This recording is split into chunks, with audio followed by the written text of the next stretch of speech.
উপরের থেকে আর একটু গুঁড়ো মশলা ছড়িয়ে দিচ্ছি। বন্ধুরা, এই আমের আচার এই গরমকালে তো সবার খুবই প্রিয়। গরম ভাতের সঙ্গে বলুন, রুটি, লুচি, পরোটা সব দিয়ে কিন্তু আমের আচার খাওয়া যায়। নমস্কার বন্ধুরা, সানুদির রান্নাঘরে সবাইকে স্বাগত জানিয়ে আজকে রেসিপি শুরু করব। আজকে আমি কাঁচা আমের আচার বানাবো। এখানে আমি 500 গ্রাম আম নিয়েছি। আর আমগুলো দেখুন একদম টাটকা আম। আমগুলোর ছালগুলো আমি প্রথমে ছুলে নিচ্ছি।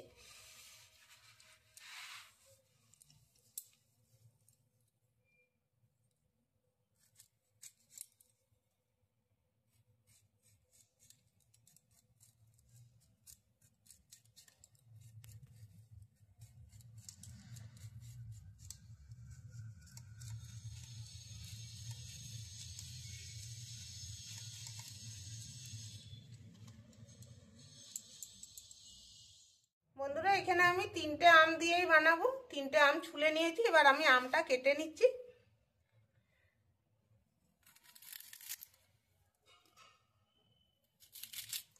এরকম গোল গোল করে কাটছি। আর দেখুন এত বড় আমটা হয়েছে, এখনো পর্যন্ত ভিতরটা কিন্তু শক্ত হয়নি।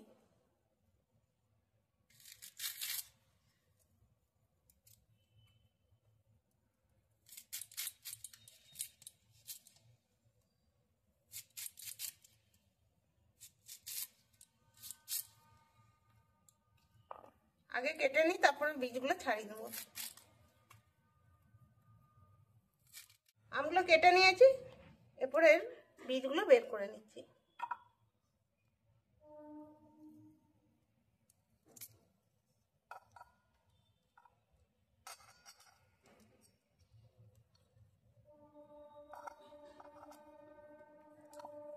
বীজগুলো বার করার সময় তো একটু সাবধানে বের করতে হবে, যাতে ভেঙে না যায় আমগুলো।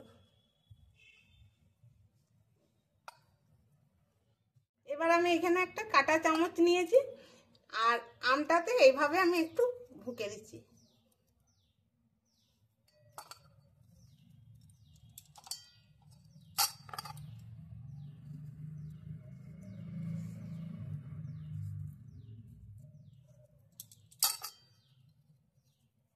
সব আমের টুকরোগুলো এভাবে আমি কাঁটা চামচ দিয়ে একটু গর্ত গর্ত করে নিচ্ছি।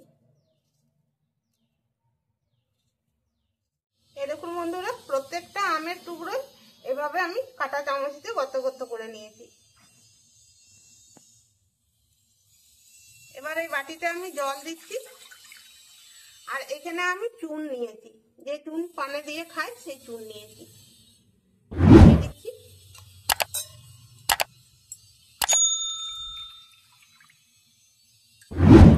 এবার আমের টুকরোগুলো এই জলের মধ্যে দিয়ে দিলাম। এইভাবে আমি 10 মিনিট জলে রেখে দেবো। 10 মিনিট পর ফিরে আসছি। ফিরে এলাম বন্ধুরা 10 মিনিট পর। এবার আমি এই চুন জলে ভালো করে আমগুলোকে ধুয়ে নিচ্ছি।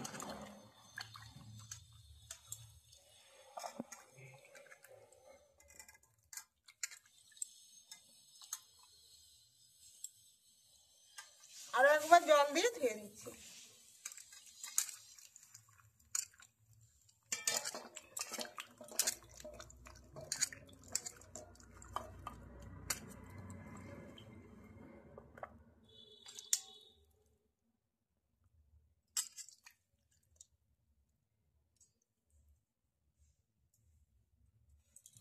এবার এই বাটির মধ্যে আমি ঢেলে নিচ্ছি।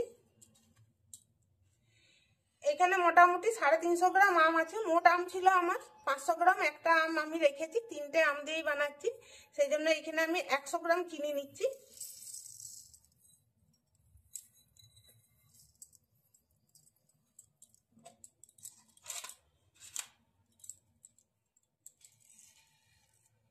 এবার আমি আখের গুড় দিচ্ছি।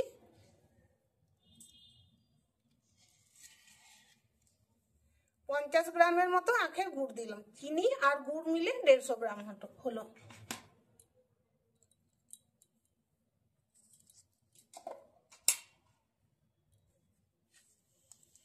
দিচ্ছি স্বাদ মতো নুন।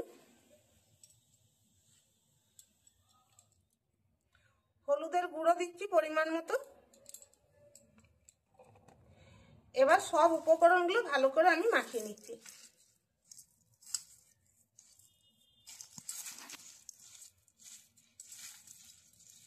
নুন, গুড় আর চিনি, এই জল বেরাবে, অনেকটাই বেরাবে জল।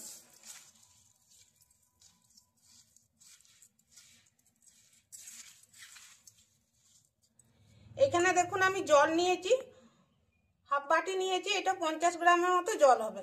এটা আমি দিয়ে দিচ্ছি।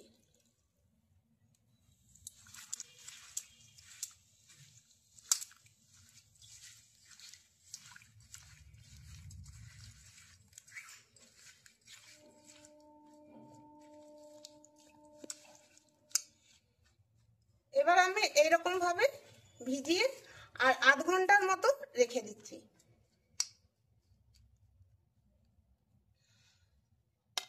বন্ধুরা, আচারটার জন্য আমি একটা সিম্পল মশলা ভাজবো, সেই জন্য নিয়েছি একটা শুকনো লঙ্কা 1 চামচ, 1 টেবিল চামচ নিয়েছি গোটা ধনে, আর হাফ টেবিল চামচ নিয়েছি পাঁচফোড়ন। এতে দেখুন জিরে, মৌরি, মেথি, জোয়ান, রাঁধুনি সব কিছু আছে।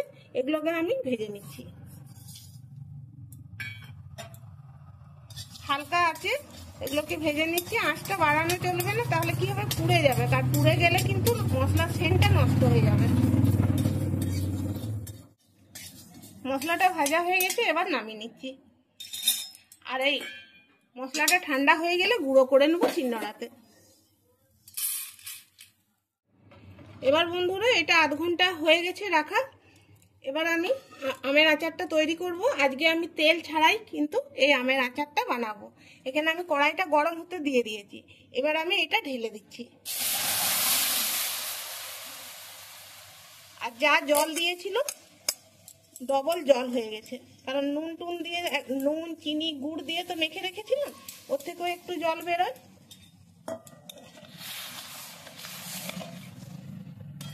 এবার আমি এটা ফুটতে দিচ্ছি।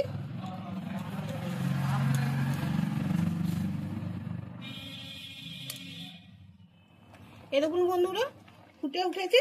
আর মাঝে মাঝে এইভাবে হালকা করে নেড়ে নিতে হবে, যাতে আমগুলো ভেঙে না যায়। আর আমগুলো দেখতে বড় ছিল, কিন্তু আমগুলো কচি আছে। আমের বীজটা একদম কচি ছিল।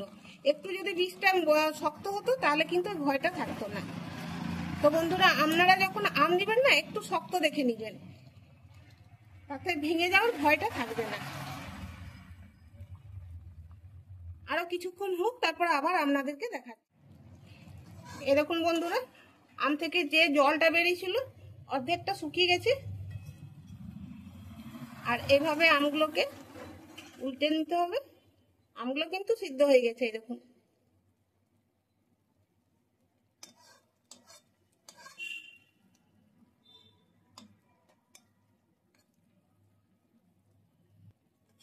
এটা জলটা আরেকটু শুকিয়ে যাক, আরেকটু হবে।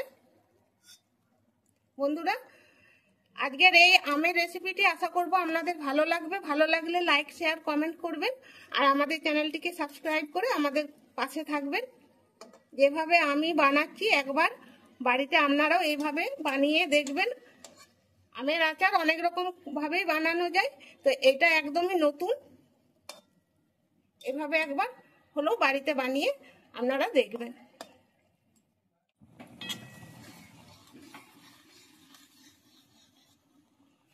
জলটা বন্ধুরা অনেকটাই শুকিয়ে গেছে।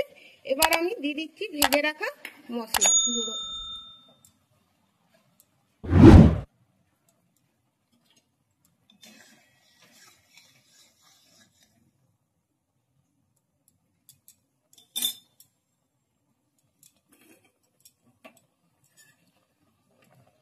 এবার আমি গ্যাসটা অফ করে দিলাম।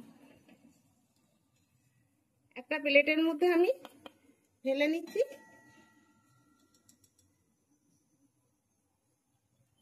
বন্ধুরা, তখন আমি চুন জল দিয়ে কেন ভিজে দিয়েছিলাম সেটা আমি বলতে ভুলে গেছি। চুন জল দিয়ে এই জন্যই আমি ভিজে দিয়েছিলাম, যাতে আমগুলো গোটা থাকে, ভেঙে না যায়। কারণ আমটা তো খুবই কচি ছিল না, সেই জন্য আমি চুন জল দিয়ে ভিজিয়ে রেখেছিলাম। আপনারা চাইলে একটু ভিনিগার দিতে পারেন যদি অনেক দিন পর্যন্ত সংরক্ষণ করে রাখতে চান। পরিমাণে আমটাও একটু বেশি নেবেন। আমি পরিমাণ মতো আমটা নিয়েছি, খুব বেশি নিইনি, অল্পই করে নিয়েছি। আর ভিনিগার যদি না দেন তাহলে মাঝে মাঝে রোদে দিতে হবে, কারণ সামনেই বর্ষা আসছে তো জলীয় বাষ্প আচারের মধ্যে ঢুকে গেলে আচারটা তাড়াতাড়ি খারাপ হয়ে যায়। আর মাঝে মাঝে রোদে দিলে কি হয়, আচারটা একদমই খারাপ হওয়ার কোনো চান্সই থাকে না। উপরের থেকে আর একটু গুঁড়ো মশলা ছড়িয়ে দিচ্ছি।